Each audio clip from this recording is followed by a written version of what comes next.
How are you? Good. Everybody all set? Well, I'm just going to make brief remarks here because obviously I just made more extensive remarks at the National Theater. This gives me an opportunity to hear directly from some of the leading civil society leaders here in Cuba. A few I've had a chance to meet previously, some in Miami, some when I was in Panama for the Summit of the Americas, some I'm meeting for the first time.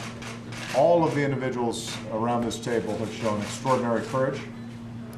They have spoken out on behalf of the issues that they care deeply about. Some of them represent specific constituencies inside of Cuba. Some of them have broader concerns regarding democracy, the ability to speak freely or worship freely or assemble or advocating on behalf of democratic practices here in Cuba. There are people here who have been detained, some in the past, some very recently. And as I have said consistently, part of our policy with respect to engagement with Cuba is not simply me meeting with President Castro or government-to-government relations. Much of this is a matter of us being able to hear directly from the Cuban people and making sure that they have a voice and making sure that their concerns and their ideas are helping to shape U.S. policy.